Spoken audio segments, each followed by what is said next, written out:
नमस्कार। विषय हिंदी, कक्षा स्नातक एवं स्नातकोत्तर। कोर्स का शीर्षक विद्यापति का जीवन परिचय। मैं डॉक्टर रामाश्रय सिंह, वरिष्ठ सहायक प्रोफेसर हिंदी तथा अन्य आधुनिक भारतीय भाषा विभाग, महात्मा गांधी काशी विद्यापीठ। प्रिय विद्यार्थियों, आज मैं विद्यापति के जीवन परिचय पर कुछ बात करूँगा। का जीवन परिचय। विद्यापति बहुमुखी प्रतिभा के कलाकार थे। उनका रचना संसार अत्यंत विस्तृत था। वे एक ही साथ संस्कृत, प्राकृत, अपभ्रंश एवं देसी भाषा मैथिली के प्रकांड पंडित थे। वे आदिकाल के एकमात्र ऐसे कवि थे जिनकी रचनाओं की प्रामाणिकता असंदिग्ध है।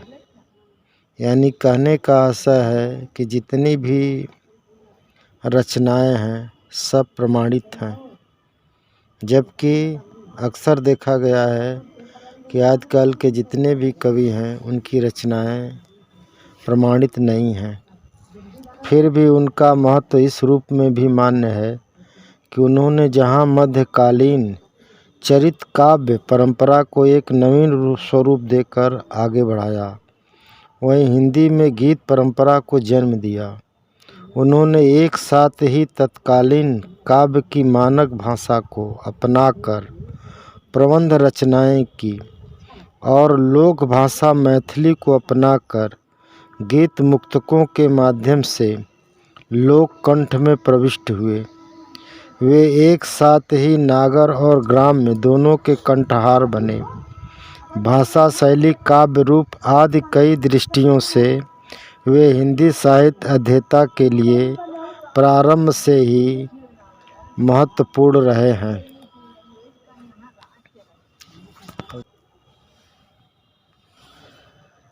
यह सर्वविदित है कि अवहट्ट एवं मैथिली में रचित उनकी कृतियाँ ही हिंदी साहित्य से संबंध रखती हैं, और ऐसी कृतियाँ मात्र 3 हैं: कीर्तिलता, कीर्तिपताका और पदावली। कीर्तिलता और कीर्तिपताका का अवहट्ट की रचनाएं हैं और पदावली मैथिली की। कीर्तिपताका साधारण रचना है और खंडित है, इसलिए इसे यहाँ स्थान नहीं दिया गया है। कीर्तिलता के 4 पल्लों में से प्रथम एवं द्वितीय पल्लों के उन अंशों को स्थान दिया गया है जो श्रेष्ठ हैं और जिनमें अध्येता को ग्रंथ के रूप में भाषा के काष्ठ सौष्ठव का पूर्ण परिचय मिल जाता है। पदावली के लगभग 1900 पदों में से मात्र 61 पदों को स्थान दिया गया है। इनमें उनकी समस्त प्रवृत्तियों से संबंधित श्रेष्ठ पदों का समावेश किया गया है।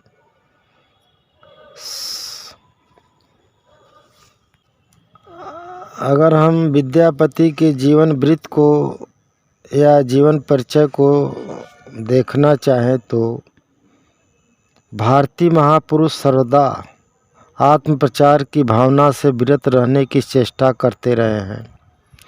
अपने को निमित्त मात्र समझकर निष्काम कर्मयोगी बनकर यहाँ के दार्शनिक, व्याकरण, कवि आदि महान कार्यों को संपादित करते हुए अपने विषय में प्रायः मौन रहे हैं।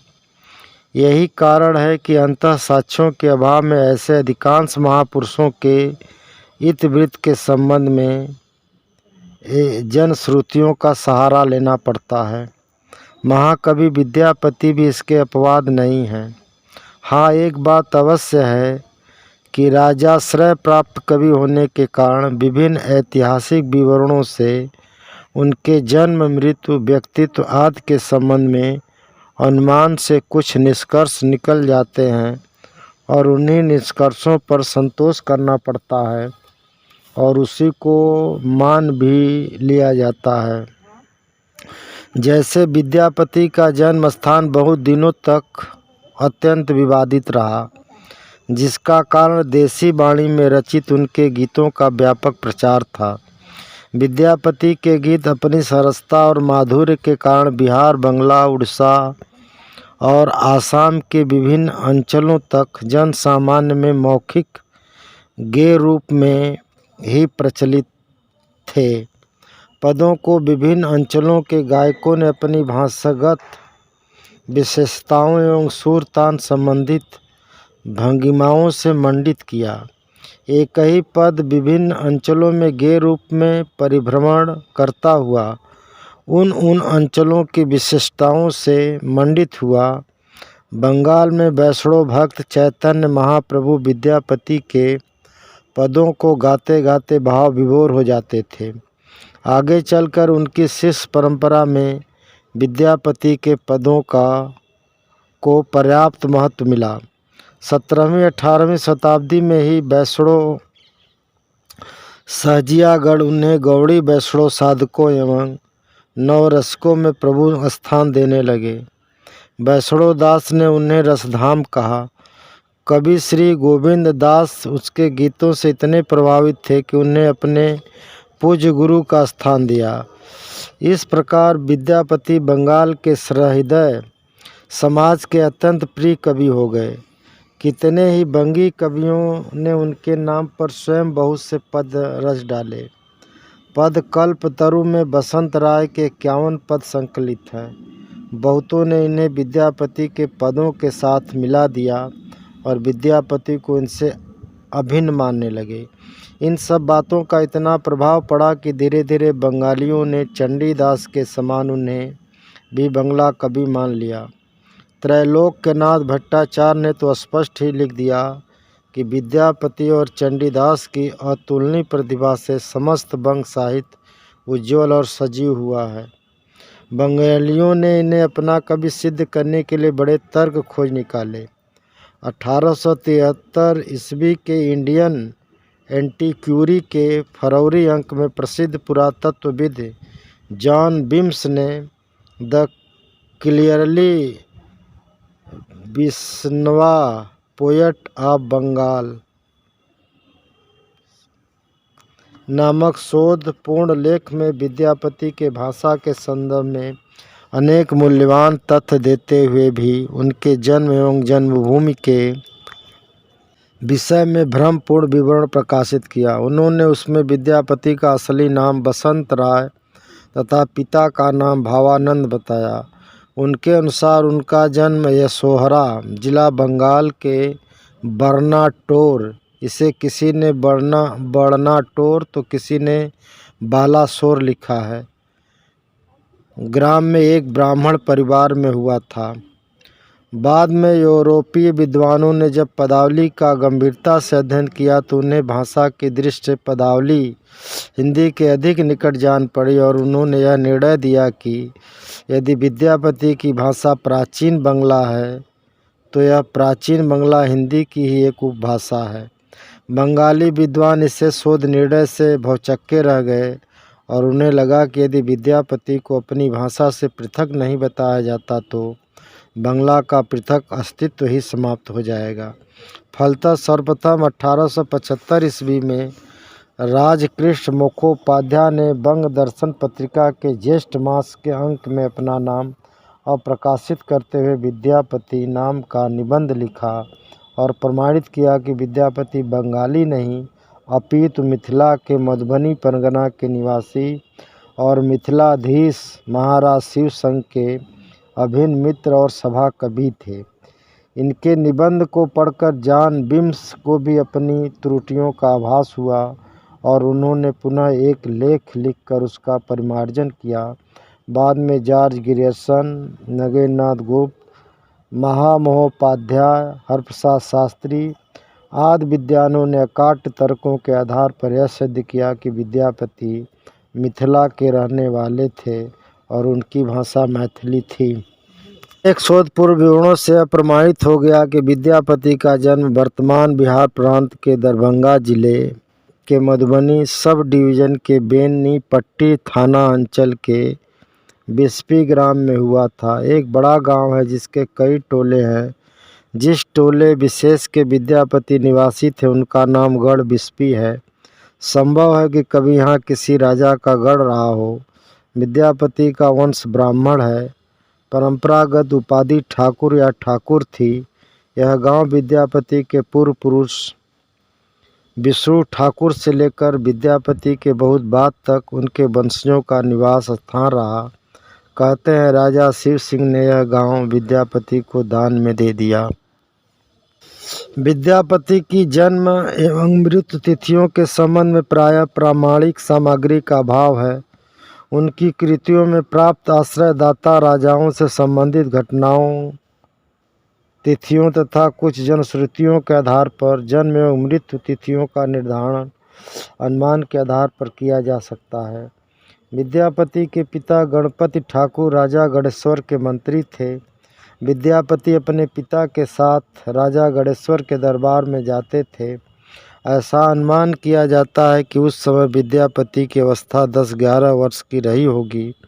विद्यापति की प्रथम रचना कीर्तिलता के अनुसार लक्ष्मणाब्द 252 यानी सन 1361 ईस्वी में किसी मुसलमान सरदार असलान द्वारा राजा गणेश्वर का वध किया गया।